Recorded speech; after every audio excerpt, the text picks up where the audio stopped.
We are used to thinking of castles as symbols of power and grandeur, but in reality, it was in this abode of fire and steam that the most invisible and everyday dangers lurk. Huge cauldrons, boiling fat, a strict hierarchy, and unsanitary conditions created a tense atmosphere where mistakes were costly. Watch the video to the end to find out why a single day's work in the kitchen could be more dangerous than a battlefield. It was a place where survival depended not only on skill, but also on luck.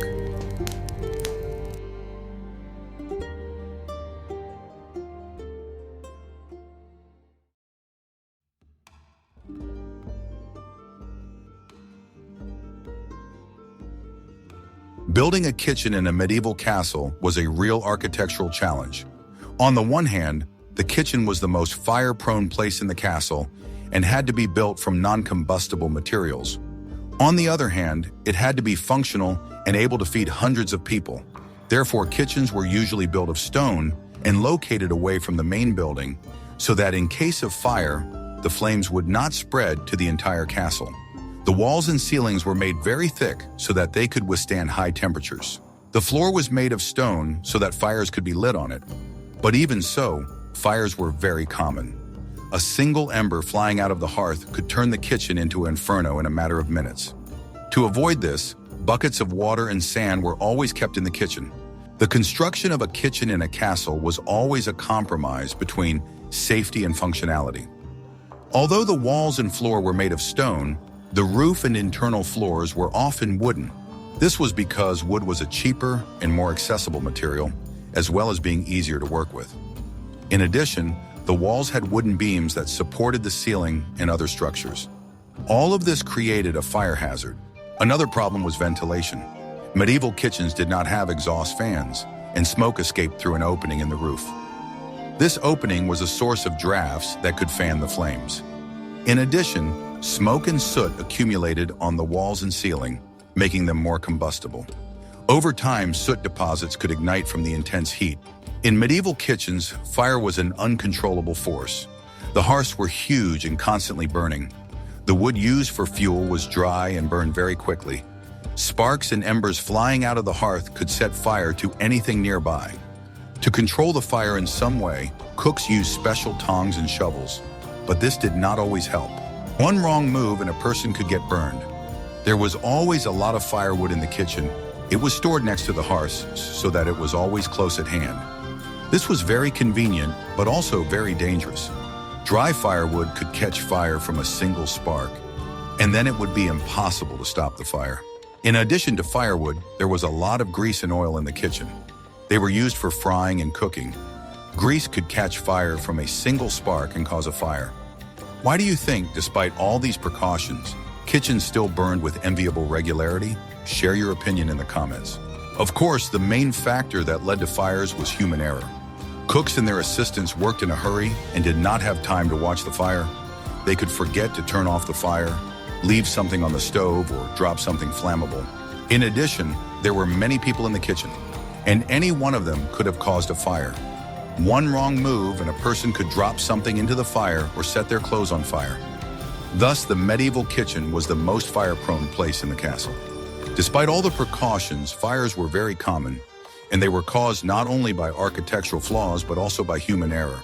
In the Middle Ages, there were no refrigerators, and food was stored in open spaces, which led to unsanitary conditions. Meat, fish, and other foods could be left on tables for several days, creating ideal conditions for bacteria to multiply.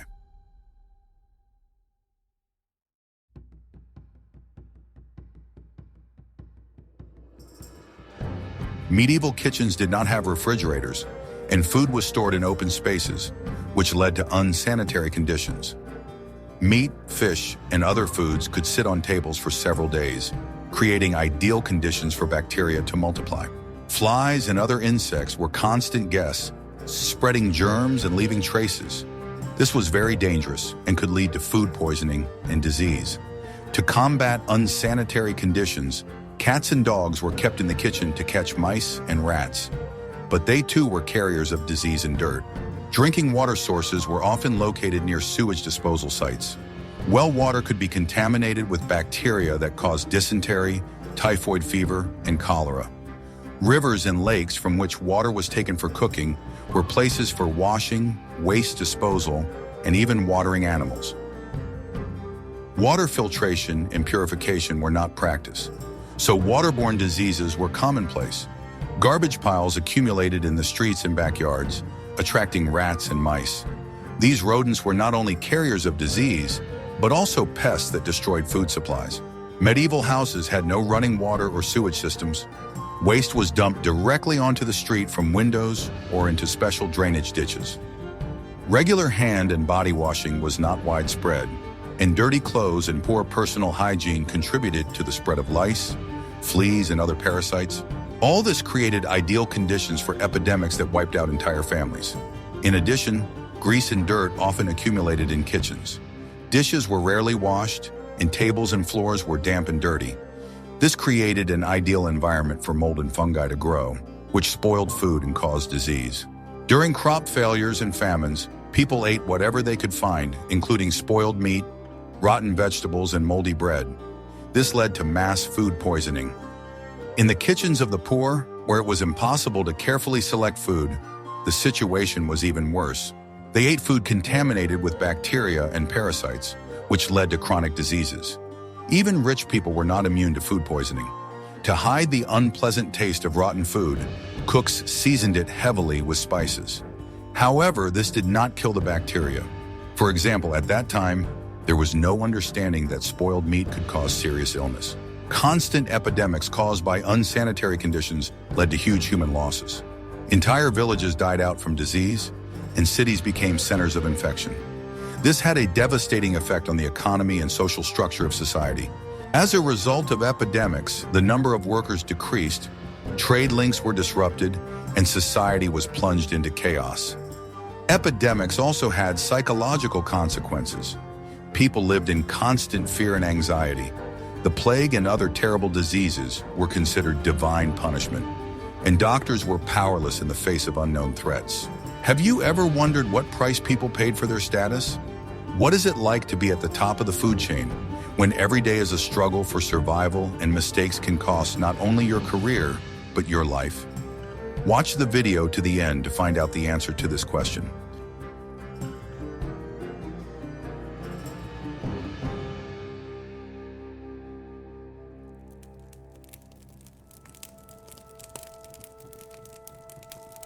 The kitchen in the castle was not just a place for cooking, but a veritable empire with a strict hierarchy. At the top was the head chef, who was responsible for everything that happened in the kitchen. He was a true master of his craft, and the taste and quality of the food depended on him. Below him were cooks who specialized in different dishes. Some prepared meat, some fish, and some baked goods. Each had their own area of responsibility and their own assistants. At the bottom of the hierarchy were the errand boys, or kitchen rats. They did the dirtiest and hardest work, carrying water, chopping wood, cleaning vegetables, and washing dishes. Their life was very hard, and they often worked 12-14 hours a day without days off. The work in the kitchen was so hard that many couldn't take it and left. Those who stayed often suffered from injuries and illnesses. The life of a chef was difficult but prestigious. His word was law, and his authority was unquestioned. Not only did the mood of the owners depend on the chef, but also their health. He had to be not just a cook, but also an organizer, manager, and even a psychologist. He was responsible for the quality of the food, its storage, and the entire team. If a dish turned out badly, he took all the blame. If the dinner was excellent, he alone received the praise. He was required not only to be skilled, but also to have an impeccable reputation, because the slightest suspicion of incompetence or dishonesty could cost him his job. Under the guidance of the head chef, there were sous chefs, or senior chefs, who were his right-hand men. They were responsible for specific areas of work, such as the meat department, sauce preparation, or baking. Sous chefs were experienced and knowledgeable professionals, and their work was highly valued. They were responsible for training junior chefs and kitchen assistants.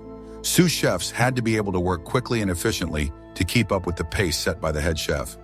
Their role was critical, as the overall quality of the dishes depended on their coordinated work.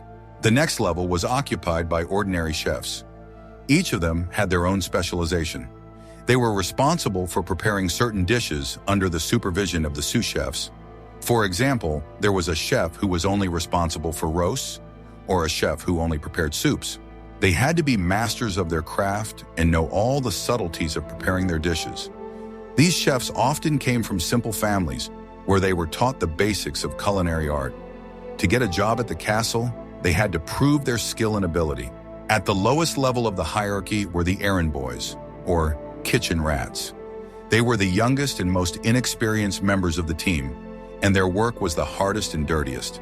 They carried firewood, lit the stoves, cleaned vegetables, washed dishes, and carried out all the orders of their superiors. Their working hours were unlimited and could reach 14 hours a day. Despite the harsh working conditions, many of these boys dreamed of becoming chefs one day. They learned by watching their elders, and if they were lucky, they were entrusted with more difficult tasks. If a boy showed himself in a good light, he was given the opportunity to climb the hierarchical ladder. But this was rare and most never succeeded. The strict hierarchy in the kitchen was necessary to maintain order and discipline. When you had to cook for dozens or even hundreds of people, everyone had to know their place and their responsibilities. Without a clear division of roles and responsibilities, the whole operation would have descended into chaos. Thanks to this system, the kitchen could run like clockwork, providing the hosts and guests with delicious and varied food. However, for those at the bottom, it was a world of hard work and unfulfilled dreams.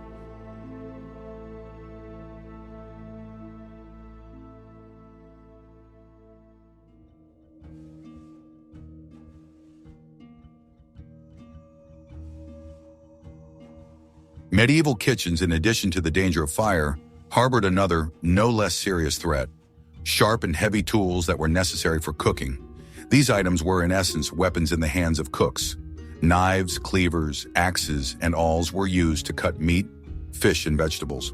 They were rough, heavy, and not always well sharpened, which made them even more unpredictable to work with. The lack of modern technology and safety standards meant that any careless movement could result in serious injury. Knives were particularly dangerous. Medieval knives were a far cry from their modern counterparts. Their blades were often massive and clumsy, and the wooden handles could slip in the hands, especially when they were greasy or wet. Another indispensable but equally dangerous tool was the axe. In medieval kitchens, it was used to chop up carcasses, split firewood for the hearth, and even grind some particularly hard foods. The axe was heavy and unwieldy, requiring considerable strength and skill from the cook.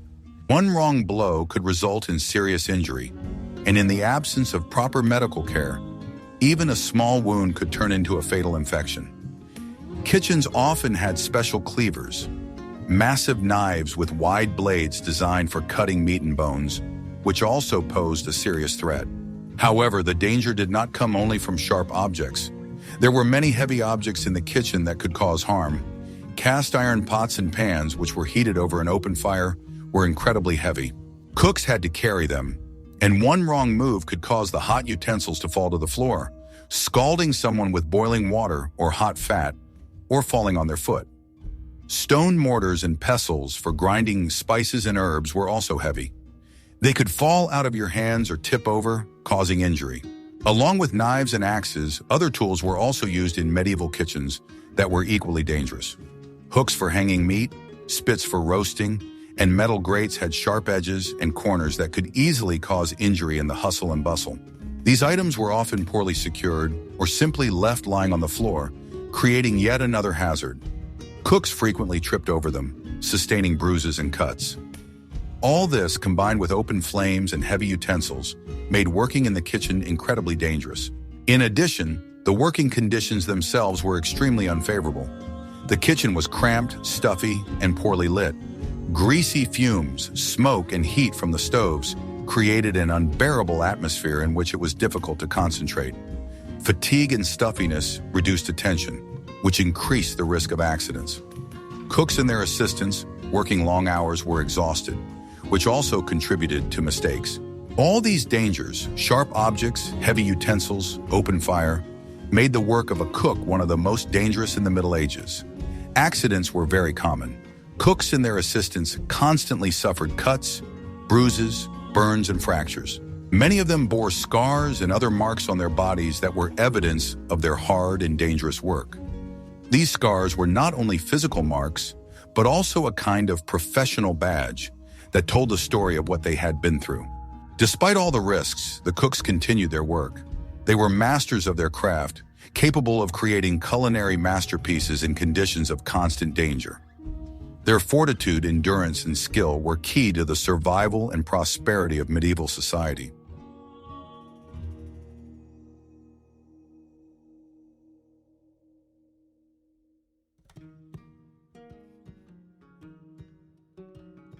Spices in the Middle Ages were a real luxury, available only to the elite. Their delivery from distant Eastern countries cost a fortune, making them a symbol of wealth and status. Cooks working for wealthy lords had the opportunity to use these precious ingredients. Spices such as pepper, cinnamon, cloves, and nutmeg did not just add a refined taste to dishes. However, their use required not only skill, but also great care. Spices were very concentrated, and their dosage was critical. A mistake by the cook could ruin the entire dish, turning it from an exquisite delicacy into something inedible. But there was a much more serious danger. Some spices in large doses were poisonous. For example, nutmeg, when consumed in excess, could cause hallucinations, nausea, and even death. Cooks who worked with spices had to be true alchemists, measuring each gram precisely to avoid disaster. Given the value of spices, their storage was strictly regulated. They were usually kept in special chests or boxes, often locked, and only the head chef had access to them. This system prevented theft, but did not always prevent misuse. Calculation errors or simple carelessness could lead to disastrous consequences. Poisoning caused by the incorrect use of spices was not uncommon, although people tried not to talk about it. Another danger was counterfeiting. Since spices were very expensive, they were often diluted with other, cheaper, and sometimes harmful substances. For example, black pepper could be mixed with juniper berries or even ash. By buying spices from unscrupulous traders, cooks put their masters at risk, as even a small amount of adulteration could be harmful to health. It was almost impossible to detect counterfeits, and cooks often acted at their own risk. Thus, working with spices was a delicate art bordering on science and requiring deep knowledge and experience. Chefs who knew how to use these precious ingredients correctly were highly valued, but any of them could make a fatal mistake. They were on the front line, battling the danger of poisoning every day to create culinary masterpieces for their masters. However, it wasn't just expensive spices that posed a threat. What if the main danger wasn't in a box of expensive spices, but in the simplest of jugs? Keep watching the video to find out what we're talking about.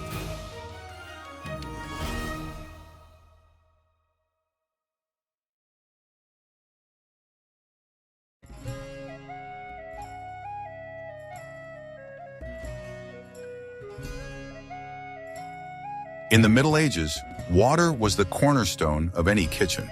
It was used for cooking, washing food and dishes, and cleaning. But unlike modern conveniences, obtaining clean water was a real problem and a great danger. Medieval cities did not have centralized water supply systems, so people relied on natural sources, wells, rivers, and streams. Unfortunately, these sources were often located near burial sites, landfills, and sewers, which made the water dirty and dangerous. Wells, which were supposed to be a symbol of clean water, often became sources of infection. They were contaminated by sewage seeping from cesspools and drainage ditches. Rivers and streams flowing through cities turned into open sewers, where human waste, slaughterhouse waste, and other sewage were dumped. This polluted water was the main source of many terrible diseases, such as cholera, dysentery, and typhoid fever, which could spread quickly and lead to mass epidemics. Cooks, unaware of microbes and bacteria, unwittingly became carriers of these diseases. They used dirty water to prepare soups, stew meat, and even wash vegetables, which led to food contamination. Food poisoning and intestinal infections were commonplace, and many people suffered from them every day.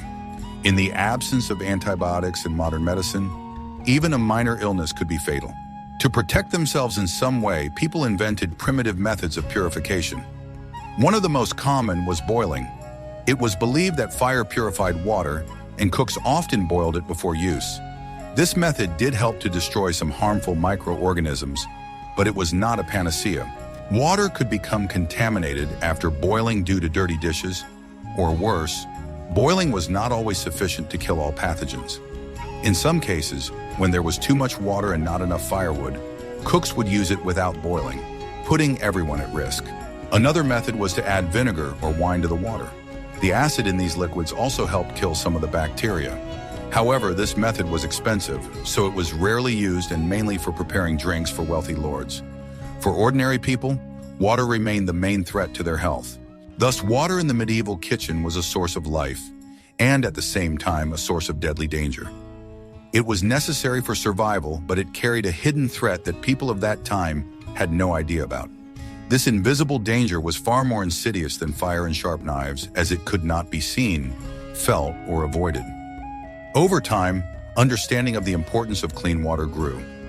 During the Renaissance, with the development of science and medicine, people began to realize the connection between hygiene and disease.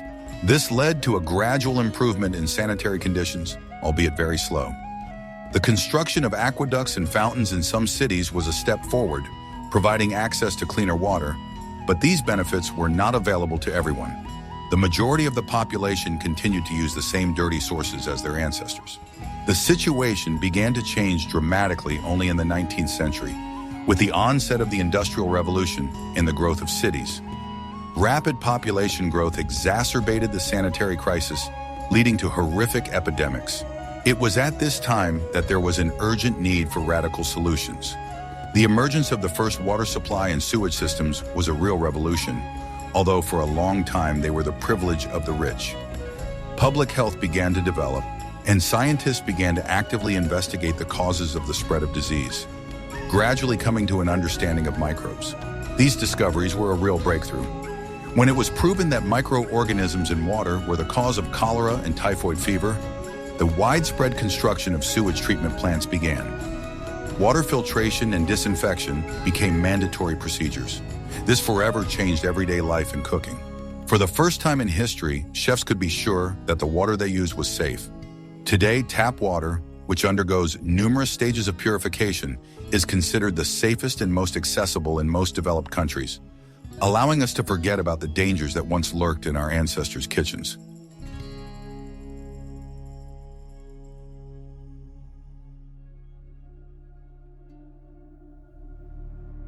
Cookware in a medieval kitchen was nothing like the lightweight and durable modern equivalents. It was heavy, bulky, and most importantly, dangerous. Cast iron cauldrons, clay pots, and wooden bowls formed the basis of kitchen utensils. Each of these items had its own drawbacks and posed unique risks to cooks. Working with such cookware required not only strength, but also incredible caution. Cast iron pots were indispensable for cooking soups, stews, and other dishes that were cooked over an open fire. They were incredibly heavy, especially when filled with water or food. Lifting such a pot full of boiling water and moving it from the hearth was akin to a feat of strength. Cooks who worked with these pots often suffered burns, bruises, and even broken bones if the heavy cookware fell.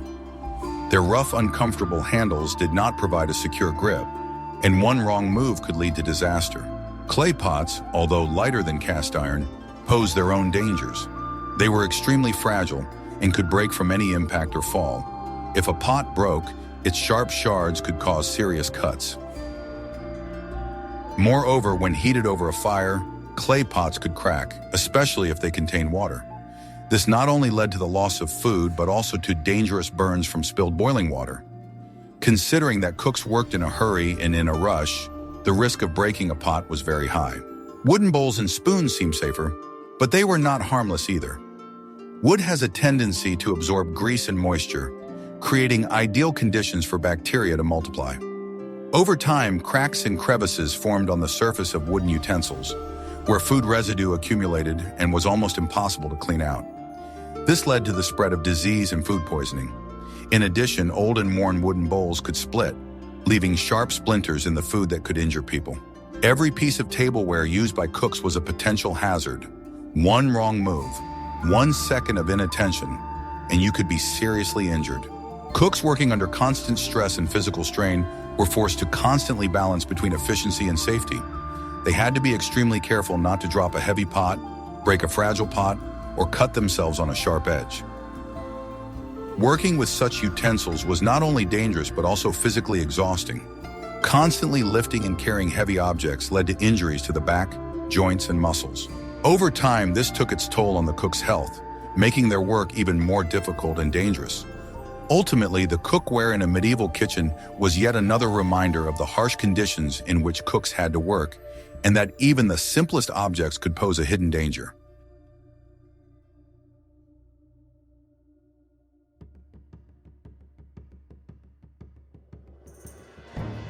In a medieval castle, the kitchen was rarely located near the storerooms where provisions were kept. This architectural feature created serious logistical problems, turning the delivery of food into hard and exhausting work. Cooks and their assistants had to carry huge amounts of supplies by hand. These included sacks of grain, baskets of vegetables, barrels of oil and wine, and animal carcasses. All of this had to be transported from the storerooms across the entire castle, often through narrow, dark corridors and steep spiral staircases. Transporting food was physically demanding work. Auxiliary workers, often boys or low-ranking servants, constantly carried heavy loads, which led to back and joint injuries. In the constant rush to prepare feasts for the lords, they could trip, fall, and not only injure themselves but also spoil precious provisions. For example, if a person fell, they could break a barrel of wine or drop an animal carcass, which was a great loss for the kitchen and was punishable by punishment. An even bigger problem was food storage. In those days, there were no refrigerators. Warehouses were simple, often open rooms that were poorly ventilated and unprotected from pests.